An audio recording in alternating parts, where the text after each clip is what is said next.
जगद्गुरु जगद्वंदनीय समर्थ श्री तुकोबाराय यांचा श्रीमद भगवद्गीता श्रीमद भागवत आदी ग्रंथाचं अनुष्ठानपूर्वक श्रवण करून जो भगवत भक्त आपल्या वास्तविक हिताच्या ठिकाणी जागा झालेला आहे, अशा भगवत भक्ताला धन्यता देऊन, त्याच्या मातापित्याला धन्यता देऊन, तो भगवत भक्त ज्या कुळामध्ये जन्माला येतो त्या कुळाला धन्यता देऊन अशा भगवत भक्ताची आपल्याला आपल्या जीवनामध्ये सेवा घडावी, अशा प्रकारची विनवणी करणारा अत्यंत सोपा गोड सर्वांच्या पाठातील अभंग आजच्या कीर्तन सेवेसाठी निवडलेला आहे. विठ्ठल विठ्ठल.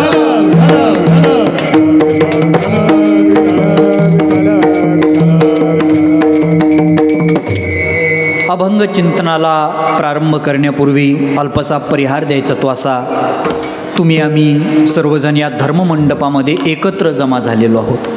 कशा निमित्ताने जमा झालेलो आहोत, कोणत्या कारणाने जमा झालेलो आहोत सर्वांना माहिती आहे. आपल्या सर्वांचे त्या ठिकाणी पाटील परिवाराचे पितामह म्हटलं तरी काही अडचण नाही, हरकत नाही, असे आपले धर्माबाबा पाटील यांचं हे चतुर्थ पुण्यस्मरण आहे. आणि त्यांच्या पुण्यस्मरणानिमित्त त्यांच्यावरती प्रेम करणारे परिसरातील सर्व त्या ठिकाणी मंडळी असतील, नातेवाईक, आप्तेष्ट, स्नेहमंडळी, मित्रपरिवार, पाटील परिवारावरती प्रेम करणारे सगळे स्नेही मंडळी या ठिकाणी धर्ममंडपामध्ये आलेले आहेत. बाबांच्या चतुर्थ पुण्यस्मरणानिमित्त हा अत्यंत आनंदमय वातावरणामध्ये कीर्तन भक्ती महोत्सव आयोजित केलेला आहे. विशेष आनंदाची गोष्ट म्हणजे या भक्ती महोत्सवासाठी, कीर्तन महोत्सवासाठी आपल्या परिसरातील नामवंत गायक, आमचे सगळे वारकरी भूषण गायक मंडळी असतील, हेही त्या निमित्ताने आलेले आहेत. मृदंगाचार्य महाराज असतील, तेही आलेले आहेत. माझ्याबरोबर आलेले मृदंग महामेरू कृष्णा महाराज, तेही या ठिकाणी आमच्या विनंतीला मान देऊन या ठिकाणी आलेले आहेत. त्याचप्रमाणे आमचे गुरुबंधू हरिभक्तपरायण शरदचंद्र महाराज आहेर, तेही या ठिकाणी आलेले आहेत. सर्वांच्या सहयोगातून आपण ही सेवा साजरी करणार आहोत. विशेष गोष्ट आपल्या कार्यक्रमाची ही आहे, महाराष्ट्रातलं एक नामवंत यूट्यूब चॅनल म्हणून ज्याच्याकडे पाहिलं जातं, आमचे वैष्णव कीर्तनकार नावाचे त्या ठिकाणी यूट्यूब चॅनलवाले दादा आहेत, अनिकेत दादा. महाराष्ट्रातलं सगळ्यात टॉपचं त्या ठिकाणी ते यूट्यूब चॅनल आहे. तुम्हाला जेवढ्या नामवंत कीर्तनकाराचे कीर्तन ऐकायला भेटतात ना, वैष्णव कीर्तनकार नावाच्या यूट्यूब चॅनलवर ऐकायला भेटतात. आणि ते अनिकेत दादा, तेही या निमित्ताने आमच्या आग्रहाला, विनंतीला मान देऊन, पाटील परिवाराच्या विनवणीला मान देऊन, वेळातला वेळ काढून त्या ठिकाणी इथं आलेले आहेत. त्यांचे आभार व्यक्त करतो. त्याचप्रमाणे बाबांचे 2 चिरंजीव असतील, त्यामध्ये आमचे अभिमन्यू भाऊ पाटील, त्याचप्रमाणे संजय दादा पाटील, त्याचप्रमाणे माईबाई मयेकर, वत्सला पाटील, अंजली राणे, रंजनाताई पाटील मुलगी आहेत त्यांच्या, शीतलताई पाटील, असा त्यांचा परिवार आहे. त्यांच्या नातवंडामध्ये श्रद्धाताई असेल, निलेश दादा असेल आणि कुमारी प्राप्तीताई असतील. आता माझ्याकडे जी सेवा आली ना, आमच्या भगिनी कुमारी प्राप्तीताईंच्या आग्रहाने आली बरं का. ताईंनी माझे खूप कीर्तनं ऐकलेले आहेत सोशल मीडियाच्या माध्यमातून. मागच्या महिन्यामध्ये ताईंनी आग्रह केला की आमच्या बाबांचं आम्ही पुण्यस्मरण साजरं करतो, त्यानिमित्ताने आम्हाला तुमचं कीर्तन आयोजित करायचं आहे. तेव्हा ताईंच्या त्या ठिकाणी विनंतीला मान देऊन या ठिकाणी सेवा करण्याचा प्रयत्न त्या ठिकाणी करणार आहे. या सगळ्याच्या निमित्ताने तुमच्या सर्वांचं दर्शन झालं, हे माझ्या दृष्टीने आनंदाची गोष्ट आहे. विठ्ठल विठ्ठल.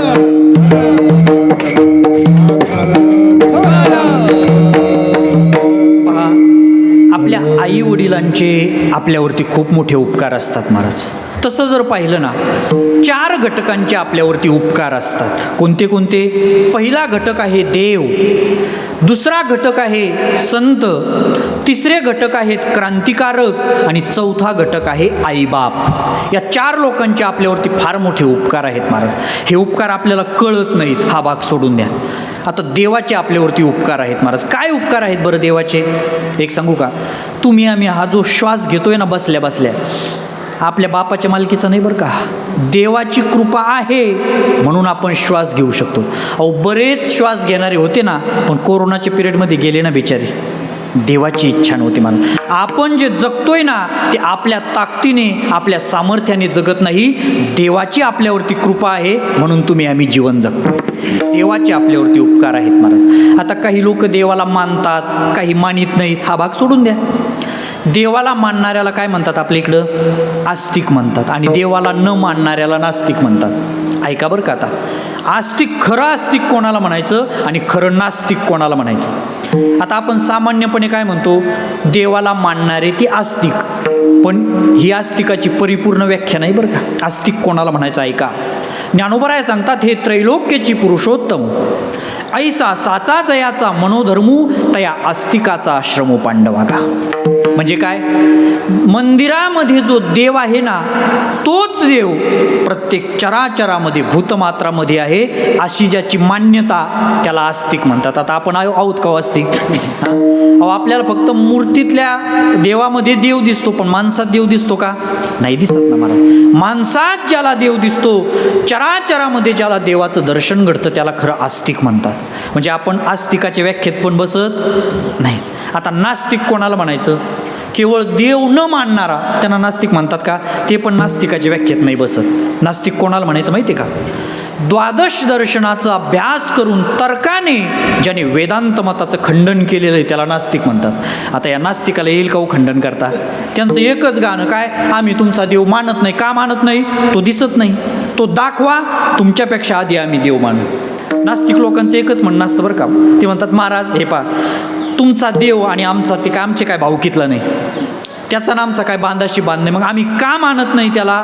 तो आम्हाला दिसत नाही. तुमचा देव आम्हाला दाखवा, तुमच्यापेक्षा मोठाल्या माळा घालू, आम्ही तुमच्यापेक्षा मोठा गंध लावू. आता मला त्यांना एक विचारायचं आहे, जी गोष्ट दिसत नाही ती नसते असं असतं का हो? कोरोना विषाणू पाहिला का कोणी? काळा होता का, गोरा होता का, बुटका होता का, जाडा होता का, पाहिला का? मग नव्हता का तो? अहो, हजारो लोक घेऊन गेला ना आपल्यातून. मग त्याच्या कार्यावरून त्या गोष्टीची त्या ठिकाणी जशी ओळख होते ना, तशी झाडाची पानं ज्या अर्थी हलतात, तुम्ही आम्ही ज्या अर्थी हालचाल करतो, श्वास घेतो, चालतो, बोलतो, त्या अर्थी ही सत्ता चालविणारा देव मानावा लागतो. तुझी या सत्येने वेदाशी बोलणे, तुझी या सत्येने वेदाशी बोलणे,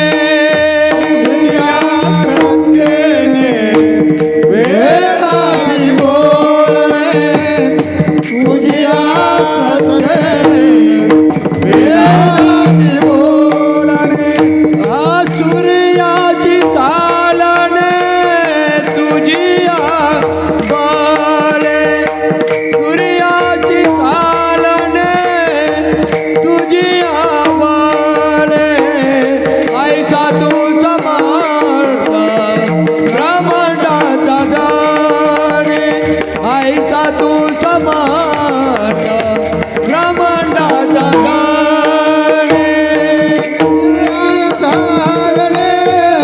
तुझी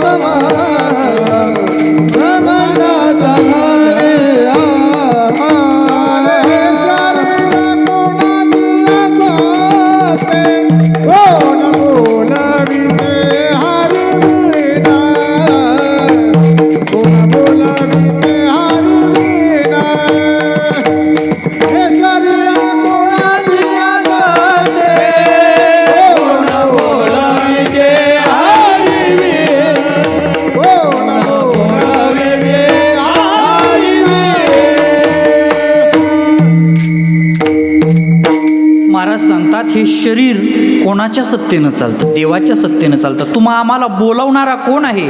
देव आहे. म्हणजे देवाचे तुमच्या आमच्यावरती उपकार आहेत. आपण त्या उपकाराचं स्मरण ठेवत नाहीत, हा भाग वेगळा आहे. आता आपले वारकरी वारीला जातात. काही लोक विचारतात, का हो वारकरी बाबा तुम्ही वारीला जाता, मग वारीला गेल्यानंतर तुम्हाला काय देतो देव? काय देतो देव? असं लोक विचारणारे आहेत ना.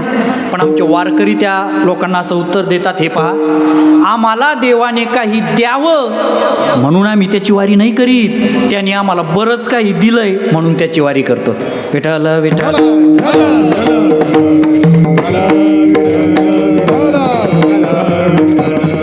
देवाने आम्हाला बरंच काही दिलं, देवाचे आमच्यावरती उपकार आहेत, आम्हाला त्या उपकाराचं स्मरण. एक झाले देवाचे उपकार. दुसरे उपकार आहेत संतांचे उपकार. महाराज संतांचे फार मोठे उपकार आहेत. काय उपकार करतात संत आपल्यावरती? केले उपकार सांगू काय, केले उपकार सांगू काय, बाप नकारी ऐसी माया, बापणारी आहे माया, धर्मिताचे देखिले पाय, धर्मिताचे देखिले माया, दिले अक्षय अभय दान गा, दिले अक्षय अभय दान गा, दिले अक्षय अभय दान गा, दिले अक्षय संतांचे आपल्यावरती उपकार आहेत. संत आपल्याला अक्षय अभय दान देतात. याचा अर्थ असा होतो मज निरंतर जागविती. आपल्याला झोपेतून जागे करतात संत, जागे करतात. तुम्ही आम्ही झोपलेलो आहेत.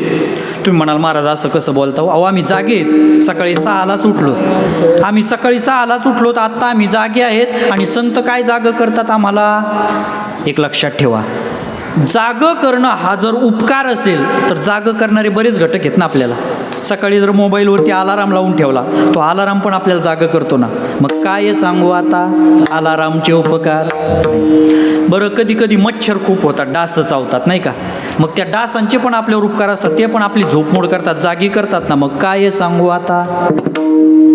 कधी कधी कोंबडा पण आपल्याला जागा करतो, पाठच जागा करतो ना. मग काय सांगू आता? म्हणू नका हो. ऐका, संत तुम्हाला आम्हाला जाग करतात नाही, सर्वसामान्य झोपेतून नाही. आपण अविद्यारूपी झोपेमध्ये झोपलेलो आहोत.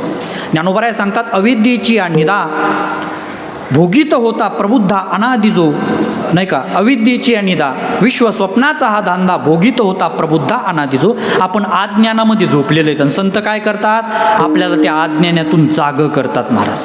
म्हणून संतांचे फार मोठे उपकार आहेत. पण गंमत अशी, आपल्याला संतच कळत नाहीत. आपण कोणाला संत म्हणतो महाराज? संत ओळखण्यामध्ये तुम्ही आम्ही फसले याच्यात विशेष नाही. मोठे मोठे लोक फसले महाराज, मोठे मोठे लोक. कोण फसलं? अहो सीतामाता फसल्या ना संत ओळखण्यात. सीतामाता जवळ लक्ष्मणासारखा संत असताना सीतामाता त्या लक्ष्मणाचा तिरस्कार करते. आणि संत कोणाला म्हणते? रावणाला. रावण वेश घेऊन आलेला आहे बरं का. रावण संत आहे का? रावण संत नाही, तो संताचा वेश घेऊन आलाय. आणि सीता त्याच्याच पाया पडते, त्यालाच दक्षिणा वाढायला जाते. आणि इकडं खरा संत लक्ष्मण त्याला तिरस्कार करते. म्हणजे संत ओळखण्यामध्ये सीतामाता फसल्या महाराज. संत ओळखण्यामध्ये बलराम दादा फसले होते. कोण बलराम दादा? भगवान कृष्णाचे भाऊ बलराम दादा. ऐका बरं का, खूप गोड कथा आहे. भगवान कृष्ण आणि बलराम दादा हे दोघं भाऊ होते आणि त्यांना एक बहीण होती. तिचं नाव होतं सुभद्रा.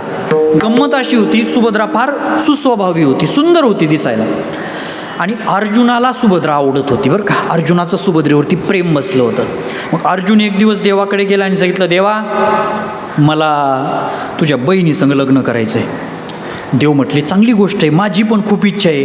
पण आमचा मोठा दादा आहे ना दादा, तिने तिचं आधीच फिक्स केलेलं आहे म्हटले, तारीख काढलेली आहे. आता हे काय जमणार नाही बसवेरी. पण आता माझं प्रेम आहे म्हटलं, आता मी काय करू? तुझ्या पद्धतीने काय करायचं ते कर. पण आता दादापाशी मी पण काही म्हणू शकत नाही, दादा लय खतरनाक आहे. कारण दादाच्या हातात बळीरामच होता महाराज. दादा लय खतरनाक होते. मग अर्जुन पण डोकेबाज. अर्जुनाने काय केलं माहिती आहे का? साधूचा वेश धारण केला, जटा वाढवल्या, दाढी वाढवली आणि साधूचे वस्त्र धारण केले, संताचं रूप धारण केलं. आणि द्वारका नगरीच्या बाहेर एका झाडाखाली येऊन बसला, हातामध्ये माळ वगैरे, डोळे झाकलेले. येणारे जाणारे लोक पाहायचे. आपल्या गावामध्ये मोठे साधू आले, दर्शन घ्यायचे. बाबा कोणाकडेच पाहत नव्हते. दर्शन घेऊन त्या ठिकाणी फळं ठेवायचे, काही वस्तू ठेवायचे, तरी बाबा पाहतच नव्हते. आणि गावात अशी चर्चा पसरली की आपल्या गावामध्ये जे साधू आलेत ना फार विरक्त आहेत, ते कोणाकडे पाहत नाहीत, कोणाकडून काही अपेक्षा करत नाहीत, खूप मोठे साधू आहेत, संत आहेत. आणि ही चर्चा बलराम दादाच्या कानावरती गेली महाराज. दादा म्हटले, कृष्णात चल बरं, बाबा आलेत, बाबाला भेटायला जाऊ. कृष्ण म्हटले, मी नाही येणार, माझी काही श्रद्धा नाही, चल. बळच भगवान कृष्णाला नेलं. दोघं जवळ आल्यानंतर आता अर्जुन ते साधू वेशातला, त्यांनी बलराम दादाला पाहिलं, ते थरथर कापायला लागलं. आता जर ओळखू आलं तर आपलं काय खरं नाही. पण त्यांनी निश्चय केला, अभी नाही तो कभी नाही. आणि जोरात आवाज दिला, या बलराम दादा या. दादा खुश झाले, अरे वा, साधू तर अंतर्यामी दिसतात, माझं नाव कसं काय बाबाला माहिती.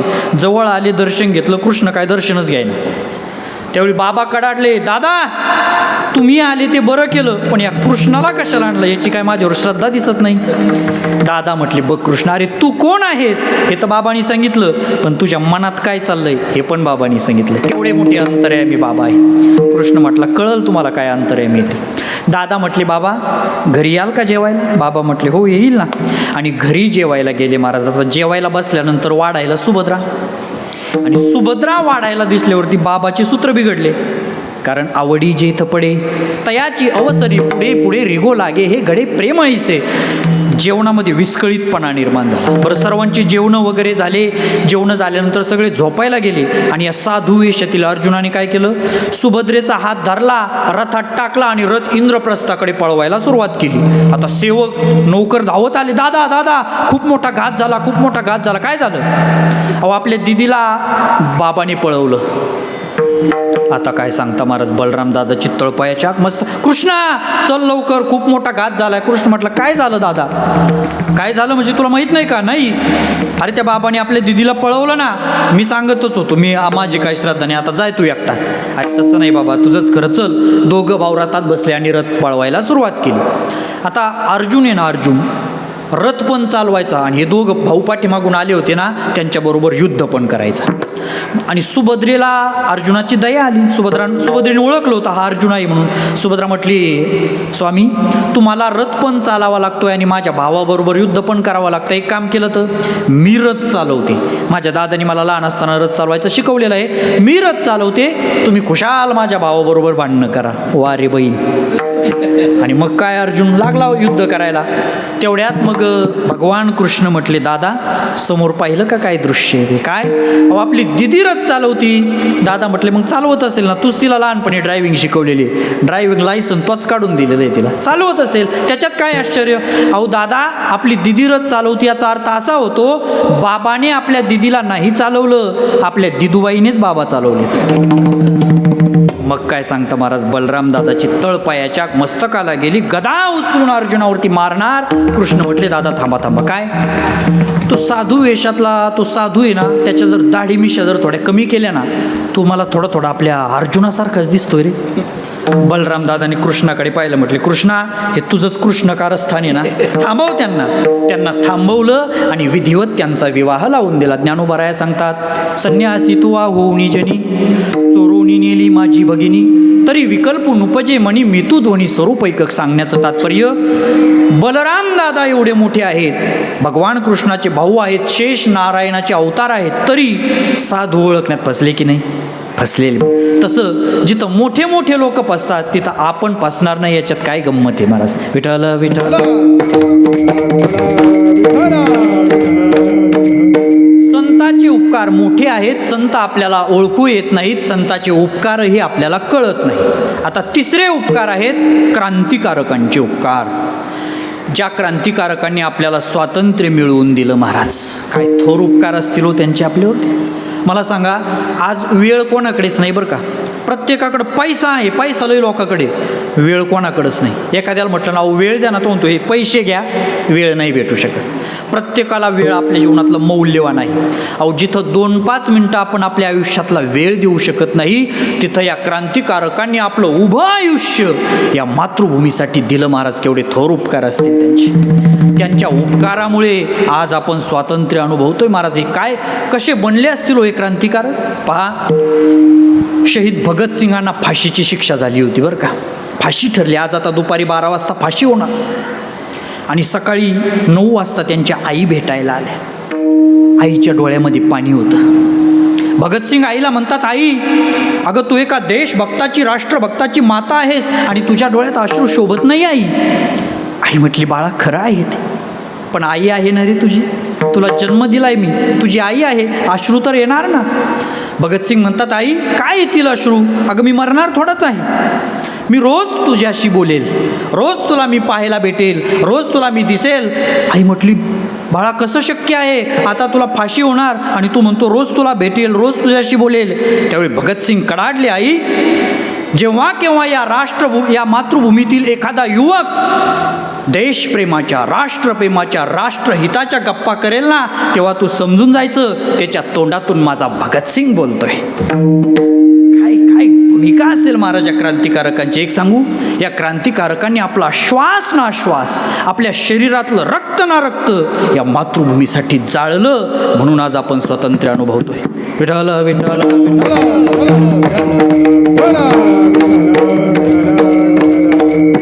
क्रांतिकारकांचे आपल्यावरती उपकार आहेत. आणि चौथे उपकार आहेत आपल्या आईबापांचे.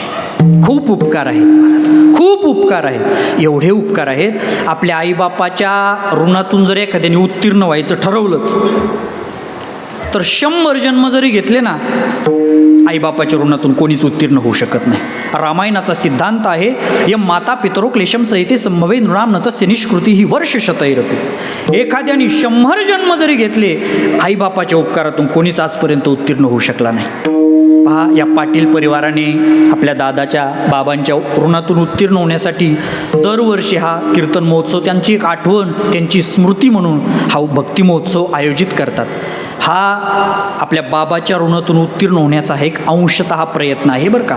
पण मानायला पाहिजे परिवाराला महाराज. आज अहो लोक दशक्रिया होऊन देत नाही हो. एखाद्या कुटुंबातला आता राजकीय क्षेत्रामध्ये आपण पाहतो, एखादा माणूस जातो, दिवंगत माणूस जातो, दावा सुद्धा होऊन देत नाहीत, लगेच त्यांचे महोत्सव चालू होतात. आज 4 वर्ष झाले आपले बाबा जाऊन, पण त्या परिवाराला बाबाबद्दल तेवढेच उपकार, तेवढीच आत्मीयता, तेवढीच श्रद्धा, तेवढाच त्या ठिकाणी अभिमान अशा प्रकारचा आहे. म्हणून त्यांच्या बापाच्या भक्तीला वंदन करावं असं वाटतं. विठ्ठल विठ्ठल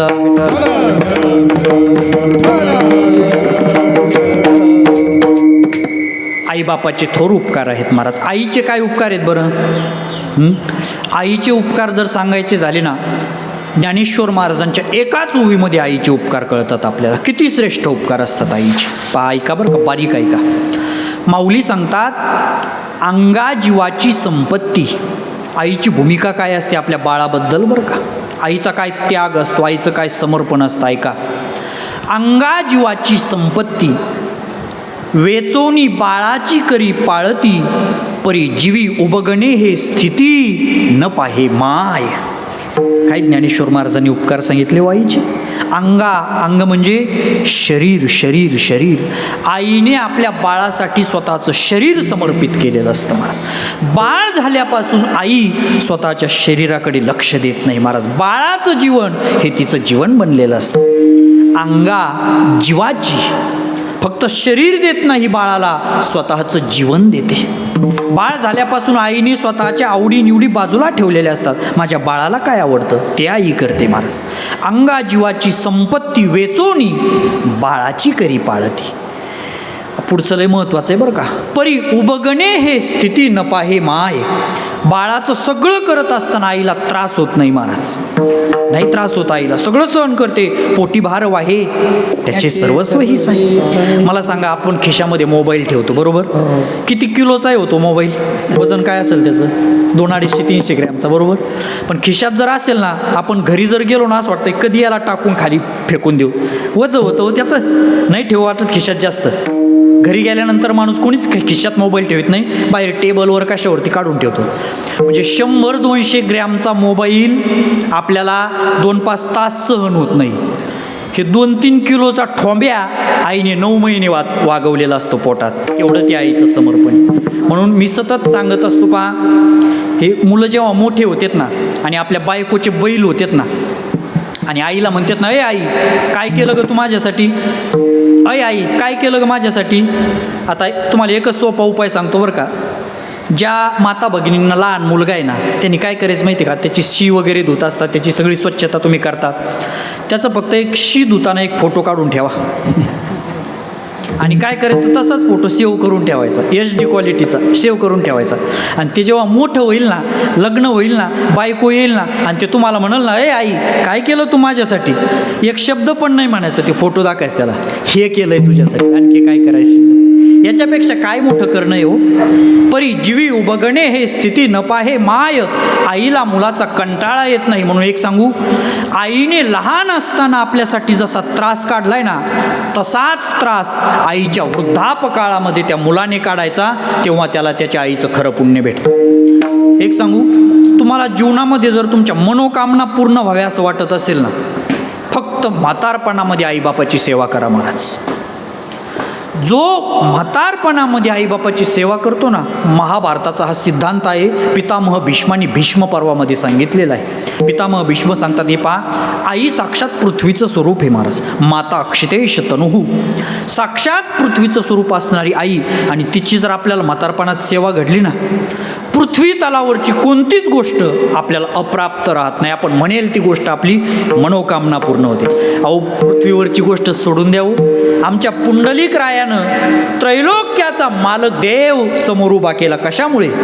पुंडलिकाच्या भावार्था गोकुळी हुनी झाला येता, निज प्रेम भक्ती भक्ता घ्या घ्या आता म्हणत असे. फक्त आईबापाच्या सेवेची ही कृपा आहे. विठ्ठल विठ्ठल.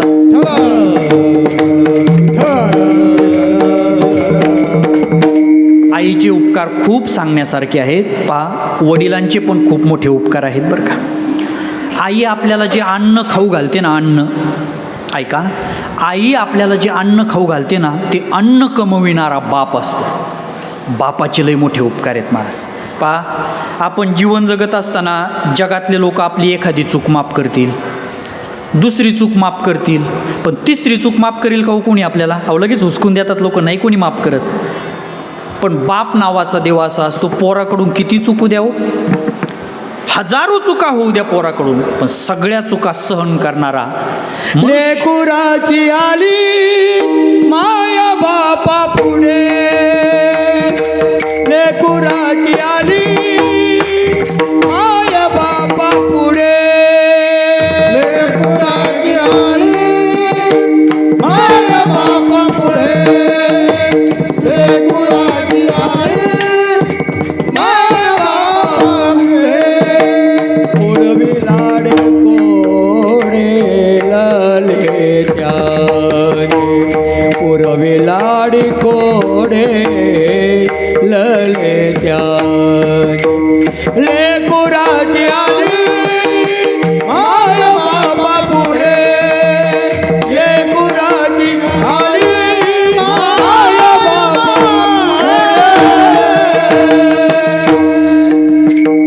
बाहेरच्या जगातले लोक आपला 1-2 अपराध माफ करतील, तिसरा अपराध माफ करायला कोणीच रिकामं नाही. पण मुलाकडून हजारो अपराध होऊ द्या, सगळे अपराध पोटात घालून त्याला माफ करणारा जगातला एकमात्र न्यायाधीश आपला बाप असतो. ज्ञानोबाराय सांगतात, पुत्राचे अपराध जरी जाहले अगाध, पितासाहे निर्द्वंद्व तैसे साहिजोचे.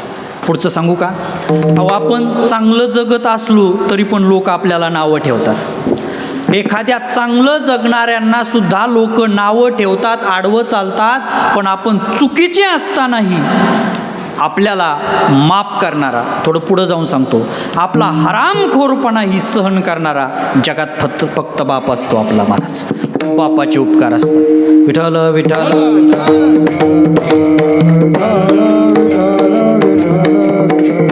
म्हणून हे आईबापाचे आपल्यावरती थोर उपकार असतात. कोणी म्हणेल, महाराज आमच्या आईबापाचे आमच्यावरती उपकार आहेत, आम्हाला त्यांच्यासाठी खूप काही करायचं आहे, खूप आमच्या आईबापाचं कल्याण करायचं आहे.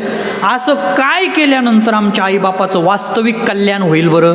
याचं उत्तर तुकोबाराय अभंगाच्या पहिल्या चरणात. पुलिया हिता जो आसे जागता, पुलिया हिता जो आसे जागता, आपुलिया हिता जो हसे जागता, आपुलिया हिता जो हसे जागता, पुलिया हिता जो आसे जागता, पुलिया हिता जो आसे जागता, आपुलिया हिता जो हसे जागता, आपुलिया हिता जो हसे जागता.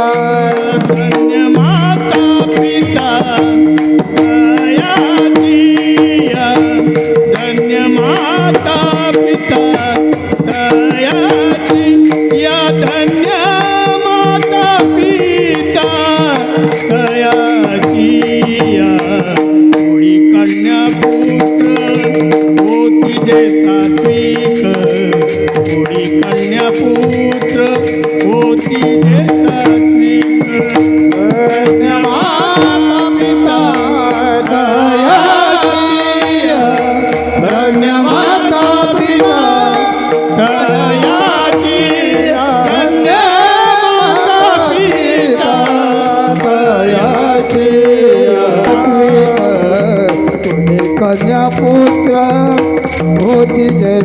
सात्विक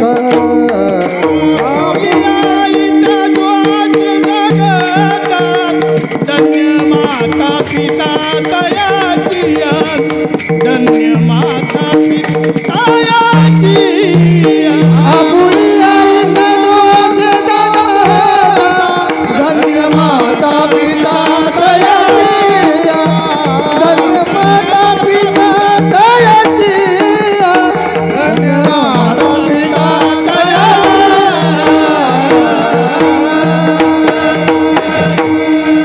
अभंगाच्या पहिल्या चरणामध्ये तुकाराम महाराज सांगतात, कोणाचे माता पिता धन्य होतात?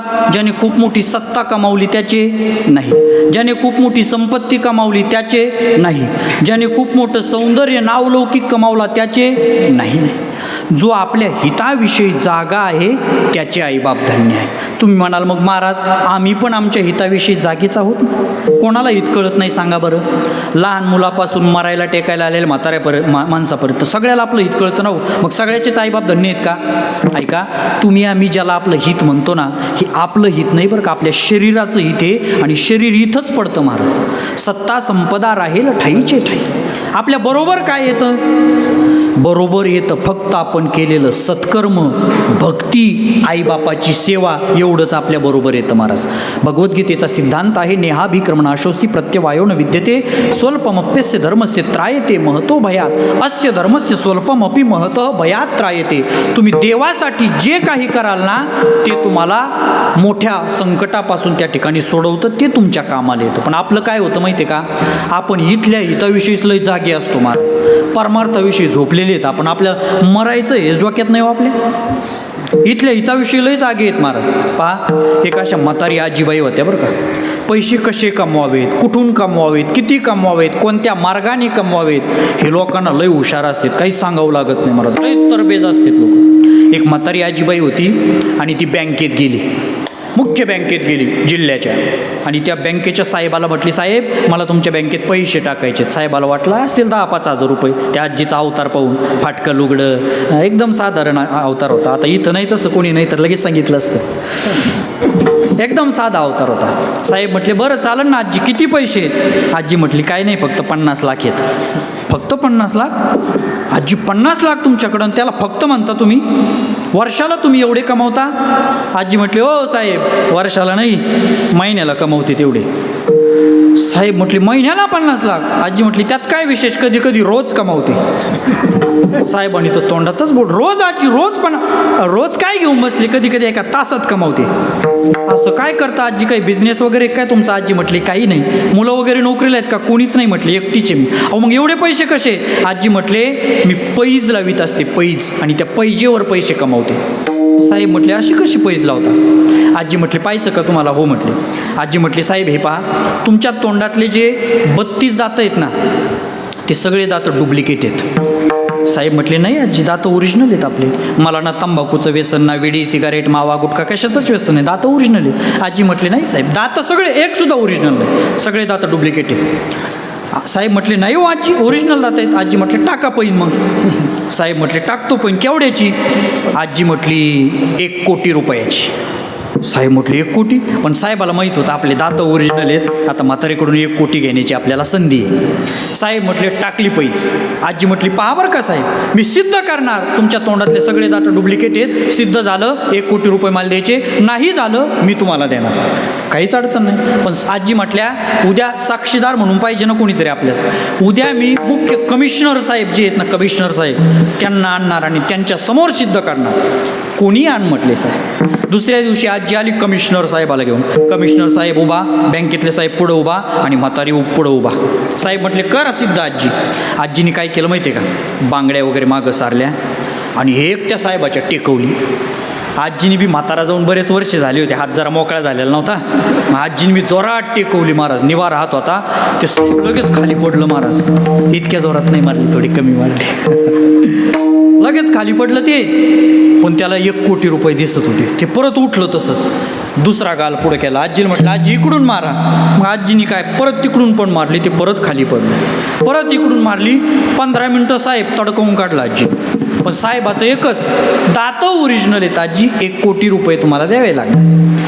आणखी 15 मिनटं हाणा वाटलं सर. आजीने आणखी 15 मिनटं हाणला, पण साहेबाचं एकच, दात ओरिजिनल आहेत, 1 कोटी द्यावेच लागणार. बरं, हा सगळा प्रकार चालू असताना जे साक्षीदार म्हणून कमिशनर साहेब उभा होते ना, हे सगळा प्रकार चालू असताना ते मागं असं भिंतीला धडका घ्यायला लागलो जोरात. साहेब म्हटले, आजी अहो ते कमिशनर साहेबाला काय झालं, ते काय धडका घेतात? आजी म्हटल्या, काही नाही, जसं काल तुमची आणि माझी पैस ठरली होती ना, तशी परवा त्यांची माझी पण पैस ठरली होती. काय पैस अशी ठरली होती, मी त्यांना म्हटलं होतं त्या बँकेचे मुख्य साहेब आहेत ना, अर्धा तास मी त्यांना मुस्काडून काढणार, आणि ते म्हणत होते त्यांच्या अंगाला पण हात नाही लावू शकत तू. ही आमची पैस ठरली होती आणि आता ते पैस हारले म्हणून ते धडका घेते. साहेब म्हटले, केवढ्याची ठरली होती? काय नाही म्हटले, 50 लाखाची ठरली होती. मग आजीने काय केलं, पैसे जिंकली ना आजीनी त्या साहेबाला म्हटली, तुमचे दात ओरिजिनल तर ओरिजिनल.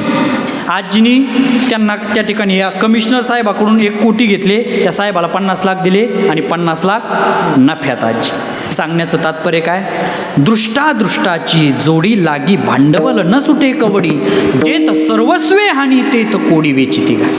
दृश्य जगतातलं मिळवण्यामध्ये आपण फार हुशार आहोत, फार चतुर आहोत, त्या ठिकाणी आपल्याला सगळं कळतं, पण वास्तविक गेल्यानंतर आपल्याला जे कामं येणार आहे ना, त्याच्याविषयी आपण उदासीन असतो, झोपलेलो असतो. तुकोबाराय सांगतात, कोण नाही दक्ष करिता संसार, आम्ही हा विचार वमन केला. म्हणून महाराज सांगतात, कोणाचे आईबाप धन्य आहेत? ज्याला परमार्थ खरा कळालेला आहे. देव म्हणजे काय, परमार्थ म्हणजे काय, भक्ती म्हणजे काय, सत्कर्म म्हणजे काय, हे ज्याला कळालंय ना, महाराज सांगतात, धन्य माता पिता तयाची, त्याचे आईबाप धन्य आहे. बरं, हा हिताविषयी जागा आणि त्याचे आईबाप कसं काय हो धन्य? एक गोष्ट लक्षात ठेवा, आईबाप जसे असतात तो धन्य, त्या ठिकाणी तो हिताविषयी जागा का असतो? कारण आईबापाच्या पुण्याईने तो हिताविषयी जागा असतो. आज पाटील परिवाराची बाबाची पुण्यतिथी करतात का? त्यांचे आशीर्वाद परिवारावरती आहेत आणि ते आशीर्वाद असल्यामुळे आपल्या वडिलांची पुण्यतिथी साजरी करावी ही बुद्धी त्यांना बापाच्या आशीर्वादाने भेटलेली. विठ्ठल विठ्ठल.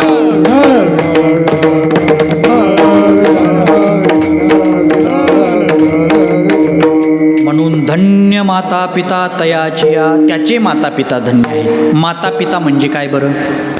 माता पिता कोणाला म्हणतात? लक्षात ठेवा, एखादा मुलगा आहे नाही का, त्याचे माता पिता धन्य आहेत का? कारण तो हिताविषयी जागा आहे. म्हणजे हा हिताविषयी जागा, त्याचं कारण त्याच्या माता पित्याची पुण्याई. पहा, हिंदवी स्वराज्याचे संस्थापक युगपुरुष छत्रपती शिवराय होते. महाराज चारित्र्य असावं तर शिवछत्रपतींसारखं असं. काय चारित्र्य संपन्न राजा होता. जगामध्ये त्या ठिकाणी खूप मोठे पराक्रमी योद्धे झाले, पण त्यांच्याकडे चारित्र्य नव्हतं. जगामध्ये काही काही चारित्र्यवान राजे झाले, पण त्यांच्याकडे पराक्रम नव्हता. पण ज्यांच्याकडे उच्च कोटीचं चारित्र्य आहे आणि परमोच्च कोटीचा पराक्रम आहे, असे एकच आहेत युगपुरुष छत्रपती शिवाजी महाराज. शिवरायांचं चारित्र्य काय होतं महाराज? लक्षात ठेवा, औरंगजेब सुद्धा त्यांच्या चारित्र्याबद्दल गौरव उद्गार काढायचा. ज्यावेळी शिवछत्रपतींचं निधन झालं होतं ना, आणि त्या निधनाची बातमी जेव्हा औरंगजेबाला कळाली ना, साकी मुस्ताईद खाण्याच्या मार्फत ती बातमी कळाली होती महाराज औरंगजेबाला. सगळ्याला वाटला तर औरंगजेबाला आनंद होईल, पण औरंगजेबाच्या चेहऱ्यावरचे रंग बदलले आणि औरंगजेब नमाजाच्या रुखाता पडायला लागला. आणि पडता पडता काय म्हटलं माहिती आहे का? अरे साकी, तुम्हाला कोणाच्या निधनाची बातमी देतो हे तुला कळतंय का? अरे शिवाजी माझा शत्रू होता. पण ऐका बरं का औरंगजेबाचे उद्गार काय.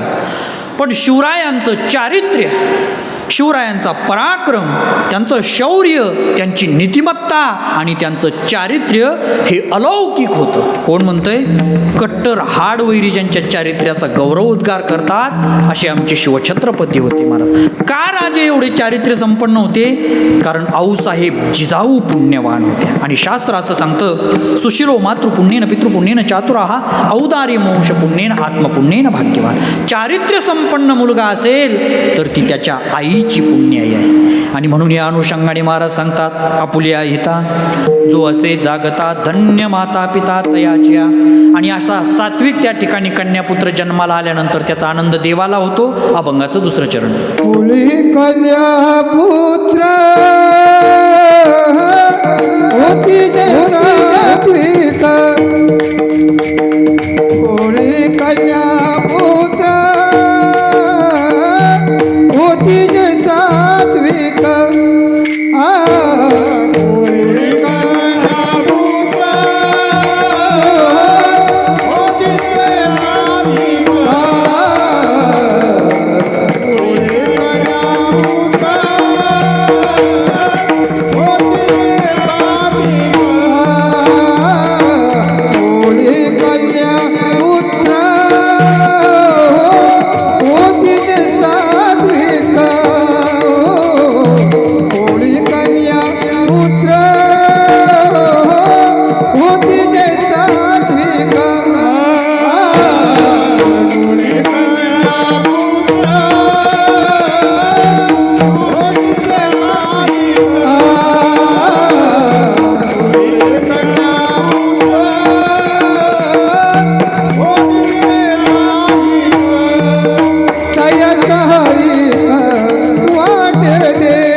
पुराणामध्ये तुकोबाराया सांगतात की अशा परिवारामध्ये कुळामध्ये सात्विक कन्यापुत्र जर जन्माला आले ना, त्या सात्विकतेकडे पाहून देवाला आनंद होतो बरं का. देवाला आनंद होतो हे विशेष नाही महाराज. एखाद्या घरामध्ये कुटुंबामध्ये सत्कर्म करणारा पुत्र जन्माला आला, त्याचा मुलगा त्या ठिकाणी भक्ती करत असेल, सत्कर्म करत असेल, तर स्वर्गातले पितृलोकातले वैकुंठातले आपले पितृगण असतात ना, पितर, आनंदाने उड्या मारतात महाराज, नाचतात. पुराण सांगतो अस्फुटयंती पितराहा नृत्यंती च मुहुर्मुहुः मत्कुले वैष्णवो जाता सनस्त्राता भविष्यती. वा. पितृलोकातले पितृगण आनंदाने उड्या मारतात की माझ्या कुटुंबामध्ये सात्विक कर्म करणारा पुत्र जन्माला आला. आणि एखादा दुराचारी मुलगा जर जन्माला आला ना, आहा कटा त्याची करीती पितर वंशी दुराचारी पुत्र झाला. म्हणून सात्विकता महत्त्वाची असते महाराज. कन्या पुत्र, कन्या म्हणजे काय, मुलगी. तुकाराम महाराजांनी आधी नंबर कोणाला दिला माहिती आहे का? कन्येला आणि नंतर पुत्राला. असं का केलं बरं? तुकाराम महाराजांनी काय म्हणायला पाहिजे होतं? आधी कुळी कन्या पुत्र, कुळी पुत्र कन्या होती जे सात्विक, असं म्हणायला पाहिजे होतं. महाराज काय म्हणतात? कुळी कन्या आणि मग पुत्र. मग कन्येला नंबर का? ऐका, कुळामध्ये जर मुलगा भगवत भक्त असेल, वैष्णव असेल, तर 21 कुळाचा उद्धार होतो. पण पुढचा ऐका, कुळामध्ये जर कन्या सात्विक असेल, मुलगी सात्विक असेल, तर ती 42 कुळाचा उद्धार करते. आणि मुलगी जी असते ना महाराज, एक मुलगी ही 10 मुलाच्या समान असते. स्कंद पुराणामध्ये व्यास महर्षी सांगतात, दशपुत्र समा कन्या दशपुत्रान प्रवर्धयन यत्फलम मर्त्य तल्लभ्यम कन्यैकया. मुलगी जी असते, मुलगी ती 10 मुलाच्या बरोबरीची असते महाराज. म्हणून अगोदर कन्येला किंमत दिलेली आहे. विठ्ठल विठ्ठल. बापाचा आहे ना, बापाचा मुलीवरती विशेष जीव असतो बरं का. का असतो माहिती आहे का? मुलगा हा बापाच्या प्रॉपर्टीचा वारस असतो. मुलाची नजर काय असते? बापाची प्रॉपर्टी. पण मुलगी जी असते ना, ती बापाच्या वेदनेची वारसदार असते महाराज. मुलीला मुलगी काही जीवनात सहन करेल महाराज, कोणते दुःख सहन करेल, वैयक्तिक जीवनातले कोणते पण दुःख सहन करेल, पण आपल्या आईबापाचं दुःख ती कधी सहन करू शकत नाही, सहनच होत नाही तिला. आपल्या आईबापाच्या वेदनेची मुलगी वारसदार असते. बापाचा मुलीवर खूप जीव असतो, याच्यात विशेष नाही. मुलगी हेच बापाचं जीवन असतं महाराज. बाप जो असतो ना, बाप लय त्याचं मुलीवर जीव असतं. मग काळीच असतं मुलगी बापाची. माऊली सांगतात का सुकुलीने आपुली आत्मजा, हृदयाचा तुकडा असते मुलगी, तुकडा. मुलीच्या आनंदानं बाप आनंदी होत असतो, मुलीच्या दुःखानं बाप दुःखी होत असतो. मुली इतकं बापावरती कोणीच प्रेम करत नाही.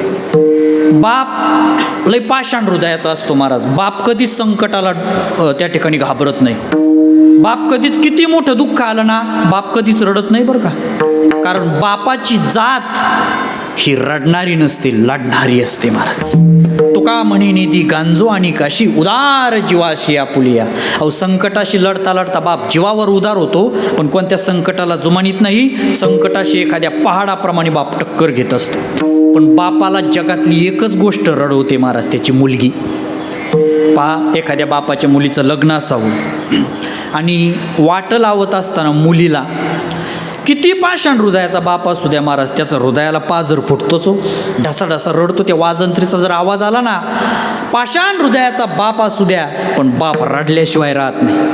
अहो, बाकीच्या लोकांचे डोळे रडत असतात, पण मुलीला वाट लावत असताना बापाचं अंतःकरण असं ढसाढसा रडत असतं. का? तळहाताच्या फोडाप्रमाणे जपलेलं असतं ना आपल्या मुलीवरती फार जीव लाव करत असतो. आणि या अनुषंगाने तुकाराम महाराज अगोदर मुलीला किंमत देतात. म्हणून कुळी कन्या, नंतर पुत्र. पुत्र कोणाला म्हणतात? केवळ आईबापाची प्रॉपर्टी हाणली त्याला पुत्र नाही म्हणत बरं का. मग पहा, पुत्राची व्याख्या किती एकनाथ महाराजांनी समर्पक सांगितलेली आहे.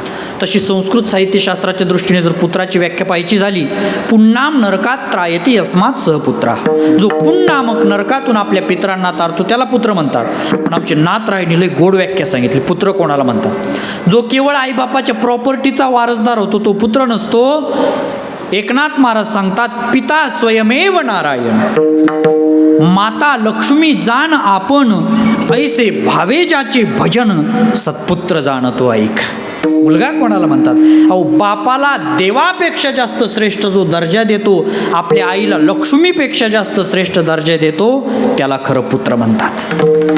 परिवाराचं पाहत 4 वर्ष झाली बाबा गेलेत, आणखीही बाबाबद्दल तीच आस्था, तीच तळमळ, तीच आत्मीयता, तीच करुणा, तेच प्रेम, तेच त्या ठिकाणी कृतज्ञता भाव. खऱ्या अर्थानं या परिवाराचे ते सुपुत्र आहेत. विठ्ठल विठ्ठल.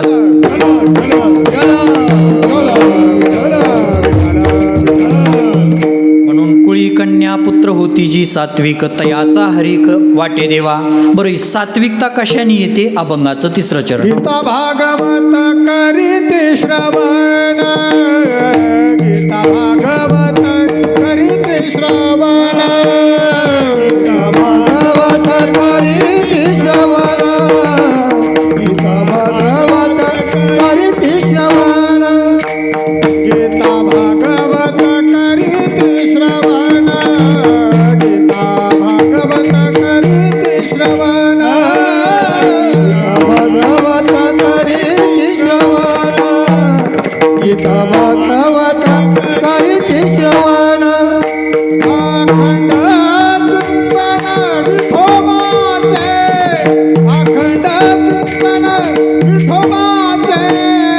कुळी कन्या पुत्र होती जय सात्विक, कुळी कन्या पुत्र होती जय सात्विक. अखंड चिंतन विठोबाचे, अखंड चिंतन विठोबाचे, कुळी कन्या पुत्र होती जय सात्विक, कुळी कन्या पुत्र होती जय सात्विक. भागवत करीते श्रवण, अखंड चिंतन विठोबा. एखादी वस्तू घेत असताना 2-5 रुपयाची बचत करा, काही अडचण नाही. आपल्या मुलाला चप्पल घेत असताना 2-5 रुपये बचत करा, काही अडचण नाही. वया पुस्तकं घेत असताना 2-5 रुपयाची बचत करा, काही अडचण नाही. कपडे घेत असताना 2-5 रुपयाची बचत करा, काही अडचण नाही. पण आपल्या मुलाला चांगले संस्कार देत असताना कधीच कमी पडू नका महाराज. कारण एक संस्कारशील मुलगा ही बापाची खरी प्रॉपर्टी असते बरं का. बापाने काय कमावलं ही बापाची प्रॉपर्टी नाही महत्त्वाची महाराज. बापाचा चारित्र्य संपन्न मुलगा, संस्कारशील मुलगा, पुरुषार्थी मुलगा, परमार्थिक आध्यात्मिक संस्कारांनी युक्त झालेला मुलगा ही बापाची खरी श्रीमंती असते. म्हणून महाराज सांगतात की सात्विकता कशाने येते? गीता आणि भागवताचं दिव्य ज्ञान श्रवण केल्याने येते. पहा, आपण कीर्तन ऐकतो, कशासाठी ऐकतो? हसण्यासाठी नाही, रडण्यासाठी नाही. पहा, कीर्तनं जे आहेत ना ते हसण्यासाठी नसतात, कीर्तनं हे रडवण्यासाठी नसतात. मग कशासाठी असतात? हसण्याचे आणि रडण्याचे प्रसंग जेव्हा जीवनात येतील ना, तेव्हा माणसाने कसं जीवन जगावं हे श्रीमद भगवद्गीतेचं तत्वज्ञान सांगण्यासाठी कीर्तन हे साधन आहे महाराज. म्हणून गीता भागवत करीती श्रवण. भाग्यवान आहोत आपण ज्या भारतभूमीमध्ये श्रीमद भगवद्गीतेसारखं दिव्य तत्वज्ञान असणारा ग्रंथ आपल्या भूमीमध्ये जन्माला आला महाराज. म्हणून गीता भागवत करीती श्रवण, अखंड चिंतन विठोबाचे.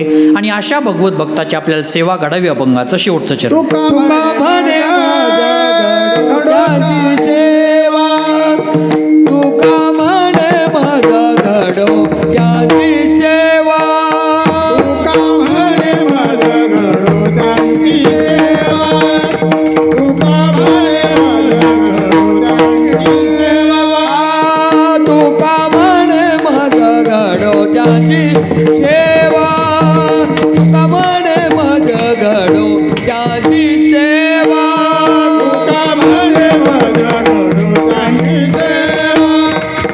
तुका म्हणे मज घडो त्याची सेवा. तरी माझ्या दैवा पार नाही, तरी माझ्या दैवा पार नाही, तरी माझ्या दैवा पार नाही. कोणी कन्या पुत्र होती जय सात्विक, कोणी कन्या पुत्र होती जय सात्विक. तरी माझ्या दैवा पार नाही, तरी माझ्या दैवा पार नाही, तरी माझ्या दैवा पार नाही. कोणी कन्या पुत्र होती जय सात्विक, कोणी कन्या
टाळी वाजवा सर्वांनी टाळी.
अभंगाच्या शेवटच्या चरणामध्ये तुकाराम महाराज सांगतात की असा जो सात्विक भगवत भक्त आहे, जो त्याच्या हिताच्या ठिकाणी जागा झालेला आहे, त्याचे आईबाप धन्य आहे. तो भगवत भक्त ज्या कुळात जन्माला येतो ते कुळ धन्य आहे. त्या भगवत भक्ताच्या कुळाकडे पाहून देवाला पण आनंद होतो. आणि अशा भक्ताची तुकाराम महाराज म्हणतात मला माझ्या जीवनामध्ये सेवा घडावी. कोण म्हणतंय? तुकाराम महाराज. तुकाराम महाराज म्हणजे काय सोपे आहेत का हो? जया पूजिले आदरे पांडुरंगे, विमानस्थ केले प्रयाण प्रसंगे. अहो प्रयाण प्रसंगी साक्षात देवानेही ज्यांचं पूजन करून ज्यांना विमानात बसून निजधामाला घेऊन जावं असे तुकोबाराय म्हणतात मला त्या भगवत भक्ताची सेवा घडावी. असं का म्हणत असतील? त्याचं कारण आहे देवाला आहे ना, देवाला त्याची भक्ती करणाऱ्यापेक्षा त्याच्या भक्ताची भक्ती करणारा हा जास्त आवडतो. एमे भक्तजना पार्थ न मे भक्ताश्च ते जना मद्भक्तानां चे भक्तास ते मे भक्त तमामता. मज दास करी त्याचा संत दासाच्या दासाचा. देवाला त्याची भक्ती पहा. आपले वारकरी पंढरपूरला जातात नाही का, काया वाचा मनी जीवे सर्वस्वे उदार बाप रुक्मा देवीवर विठ्ठलाचा वारीकर. हजारो लाखो वारकरी देवाला भेटण्यासाठी त्याचं भजन करत त्याचं चिंतन करत पंढरपूरला जातात. पण एक सांगू का, पंढरपूरला जाणाऱ्या वारकऱ्यांपेक्षा देवाला कोण आवडत असेल ना, वाटेमध्ये त्या वारकऱ्याची जी सेवा करतात ना, ती सेवा करणारे सेवक त्यांना देव त्या वारकऱ्यापेक्षा अगोदर दर्शन देत असतो. वारकऱ्याला नंतर, वारकऱ्याला पुण्य पंढरपुरात गेल्यावर, पण वारकऱ्याची सेवा करणाऱ्याला वारकऱ्याची सेवा केल्याबरोबर पुण्य भेटतं महाराज. का? देवाला भक्त आवडतो महाराज. पहा, तुकोबारायांच्या जीवनातला एक 2 मिनिटाचा प्रसंग सांगतो आणि आपली सेवा टोपती घेतो. तुकोबारायांचं जीवन होतं महाराज. आम्ही सदैव सुडके जवळी येतात, चोर धाके जाऊ पुढती भिके कुत्री घर राखे. ती वैराग्य होतं तुकोबारायांचं. सकाळी उठावं, गळ्यामध्ये विणा अडकाव्या, हातामध्ये चिपळ्या घ्याव्यात आणि अखंड देवाचं भजन करण्यासाठी डोंगरावरती जावं. आणि या भजन काळामध्ये तुकोबारायांची सेवा जर कोणी केली असेल ना महाराज, आमच्या जिजामाऊलींनी केली बरं का. काय त्याग असेल हो जिजामाऊलीचा, हां काय त्याग असेल महाराज. पत्नी तिला म्हणतात, कोणाला? बायको वेगळी आणि पत्नी वेगळी बरं का. बायको भेटणं सोपं आहे, तसं तर आता सोपं पण नाही, पण तरी पण सोपंच आहे. पत्नी भेटणं अवघड आहे महाराज. पती आणि पत्नीचा अर्थ पहा बरं का. हे नावं लई महाराज ॲक्युरेट नावं आहे. नवरानबाई हे आपल्या संस्कृतीतले नावं नाहीत बरं का. हे फारसी भाषेतले नावं आहेत. नवरान बायको त्याला काहीच अर्थ नाही. पती आणि पत्नी. पती म्हणजे काय? पारक्षणे नावाचा धातू आहे, त्याचा अर्थ असा होतो पातितिपती. आपल्या पत्नीच्या अत्यंत वाईट काळामध्ये जो तिच्या पाठीमागे अत्यंत ठामपणे उभा राहिलेला असतो त्याला पती म्हणतात. नवरा होणं सोपं, पती होणं अवघड. आपल्या पत्नीचं कसं रक्षण करावं? लहान असताना तारुण्य अवस्थेपर्यंत तिच्या बापाने तिचं जसं रक्षण केलेलं असतं ना, तिथून पुढच्या जीवनामध्ये तसं जो रक्षण करतो तो पती असतो महाराज. पिता रक्षती कौमारे भर्ता रक्षती यौवने, त्याला पती म्हणतात. आणि पत्नी म्हणजे काय? पतनात त्रायते. आपल्या नवऱ्याच्या अत्यंत वाईट काळामध्ये, गरिबीमध्ये, संकटामध्ये, बिकट परिस्थितीमध्ये जी आपल्या नवऱ्याच्या पाठीमागे ठामपणे उभा असते तिला पत्नी म्हणतात. पत्नी भेटणं अवघड आहे महाराज. जिजामाऊली महान पतिव्रता पत्नी होती. एवढं तुकोबारायांच्या जीवनामध्ये संकट आले महाराज. कोपला पाटील, गावीची हे लोक, अखंड महाराजांचं संकटमय जीवन होतं महाराज. रात्र दिवस आम्हा युद्धाचा प्रसंग, अंतर्बाह्य जग आणि मन सगळं महाराजांनी फुकून टाकलं होतं. जाळोनी संसार बैसलो अंगणी. आणि अशा अवस्थेमध्ये पहा जिजामाऊलीचा त्याग किती मोठा आहे महाराज. जगामध्ये 2 जिजाऊंचे खूप मोठे उपकार आहेत. पहिल्या जिजाऊ राजमाता, राष्ट्रमाता जिजाऊ, ज्यांनी या भारत देशाला, या महाराष्ट्राला छत्रपती शिवाजी महाराज दिले. एक छत्रपती नाही दिले, 2 छत्रपती दिले. छत्रपती संभाजीराजे कोणी घडवले महाराज? जिजाऊंनीच घडवले. म्हणून राजमाता, राष्ट्रमाता जिजाऊंचे आपल्यावरती उपकार आहेत. आणि दुसरे उपकार आहेत तुकोबारायांच्या पत्नी जिजाऊ माऊली. तुकोबाराय प्रपंचातलं काहीच पाहत नव्हते. उठून भजनाला जायचे. सगळा प्रपंचाचा गाडा जिजामाऊलीला हाकावा लागायचा. उलट तुकोबाराय सकाळीच भजनाला गेले ना, जिजामाऊलीने उठावं, प्रपंचातले कामं आटोपावेत, स्वयंपाक करावा, काय असेल ते घ्यावं आणि तुकोबारायांना मुखात घास घालावा. पण पहा त्यांचं पातिव्रत्य कसं होतं. तुकोबारायांच्या मुखात घास घातल्याशिवाय आमच्या जिजाऊंनी पाण्याचा थेंबसुद्धा ग्रहण नाही केला. काय मोठं त्याग आहे महाराज. त्या असल्यामुळे आज आम्हाला गाथा वाचायला भेटतोय महाराज. नाही तर तुकोबारायांचा देह कधीच पडला असता. रोजचा त्या ठिकाणी नित्यक्रम होता. तुकोबाराय भजनाला जायचे, जिजामाऊली त्या ठिकाणी त्यांची सेवा करायची. एक दिवशीचा प्रसंग आहे. ग्रीष्म ऋतू आहे, उन्हाळ्याचं कडकडीत ऊन पडलेलं आहे. तुकोबाराय सकाळीच उठले, डोंगरावरती भजनाला गेले. जिजामाता उठल्या, स्वयंपाक केला, आवरलं, टोपल्यामध्ये भाकरी भरल्या, मोरव्यामध्ये पाणी घेतलेलं आहे. 12 वाजले, माध्यान्ह काळ आहे, रखरखत ऊन पडलेलं आहे. आणि जिजामाऊलीच्या पायामध्ये घालायला चप्पल सुद्धा नव्हती, असं महिपती महाराज चरित्रामध्ये वर्णन करतात. जिजामाऊलीला घालण्यासाठी महाराज एकच लुगडं होतं, एकच साडी होती. काय परिस्थिती असेल महाराज. निघाल्या, पायामध्ये चप्पल नाही, जमीन टाकलेली, सूर्य आग ओकतो आहे, उताराचा रस्ता होता आणि तंद्रीमध्ये चाललेल्या असताना जिजामाऊलीच्या पायामध्ये करवंदाची जुनाट फांदी पायात खुडते महाराज. आरपार काटे घुसतात, मूर्छा येते, खाली पडतात, टोपलं एकीकडं, मोरवा एकीकडं, भाकरी एकीकडं, आणि मूर्छेतून जागं झाल्यानंतर त्यांना दिसतं एक 10-12 वर्षाचं कोवळं काळं सावळं सुंदर लेकरू गुरं चारत होतं. जिजामाऊली हाक मारतात, बाळा इकडे ये. काय आई? बाळा पायात काटा खुडलाय ग, पायात काटा खुडलाय बाळा, काटा काढता येतो का तुला?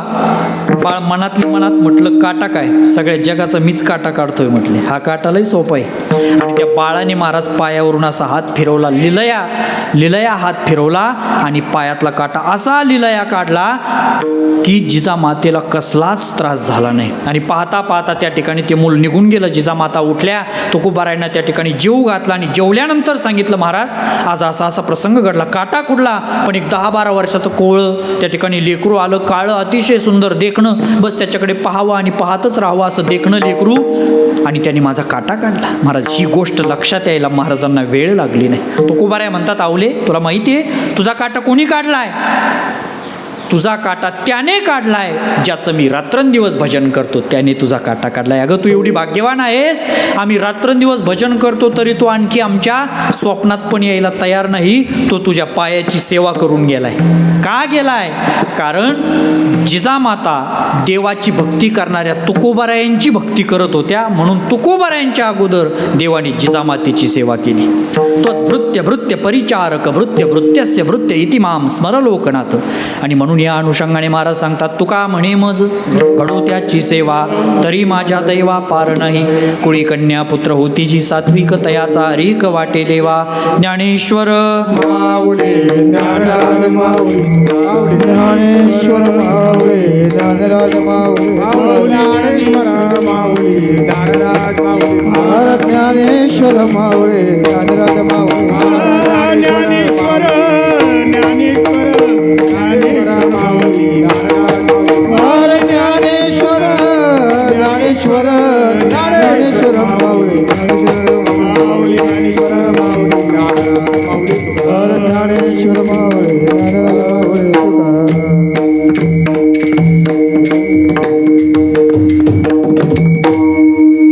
पहा, या ठिकाणी आपली कीर्तन सेवा संपन्न झालेली आहे. आपले धर्माबाबा पाटील यांचं चतुर्थ पुण्यस्मरण आहे. त्यांचे चिरंजीव अभिमन्यू दादा असेल, त्याचप्रमाणे त्यांचे त्या ठिकाणी सर्व परिवार असेल, यांनी ही सेवा आयोजित केली. काय असतं, आपल्या आईवडिलांची जी पुण्यतिथी असते ना, ती पुण्यतिथी आपल्यासाठी फार महत्त्वाची असते बरं का. का माता पितर निधने अंकित जे दिवस, असं ज्ञानेश्वर महाराज सांगतात. आपल्या आईबापाचं त्या ठिकाणी पुण्यस्मरण, पुण्यतिथी, त्या तिथीला आपण केलेलं सत्कर्म, दान, धर्म, पुण्य हे आपल्याला अनंत पटीने फळ देत असतं. आणि सगळ्यात मोठं सत्कर्म कोणतं आहे माहिती आहे का? भगवंताची कथा श्रवण करणे, याच्यासारखं पुण्य कोणतं नाही. पहा, मी जर तुम्हाला 5-50 रुपये तुमच्या खिशात दिले, किती वेळ टिकतील होते? तासभर टिकतील. मी जर तुम्हाला जीव घातलं, किती वेळ टिकेल होते? एक दिवसभर टिकेल. पण मी जर तुम्हाला सत्कर्माविषयी, धर्माविषयी, तत्त्वज्ञानाविषयी, अध्यात्माविषयी एखादा विचार दिला, तो विचार तुमचं पूर्ण आयुष्य बदलू शकतो. म्हणून हे विचाराचं, कीर्तन श्रवणाचं दान हे सर्वश्रेष्ठ दान आहे. आणि या परिवाराने आपल्या त्या ठिकाणी पिताश्रींच्या स्मरणानिमित्ताने अन्नदान, सगळं स्नेहभोजन आयोजित केलेलं आहे. त्याचप्रमाणे ज्ञानदानाचाही हा भक्ती महोत्सवाचा, कीर्तन महोत्सवाचा कार्यक्रम आयोजित केला. म्हणून पुन्हा एकदा सगळ्या परिवाराला धन्यवाद देतो. आलेले सगळं आप्तेष्ट मंडळी, नातेवाईक मंडळी, या परिवारावरती प्रेम करणारे सर्व मंडळी, सर्वांचे त्या ठिकाणी पुनश्च आभार मानतो. आणि झालेली सेवा श्री पांडुरंगरायाच्या चरणी, श्री संत ज्ञानेश्वर महाराजांच्या चरणी, जगद्गुरु तुकोबारायांच्या चरणी समर्पित करून या सेवेला इथं पूर्णविराम देतो. विठ्ठल जय जय.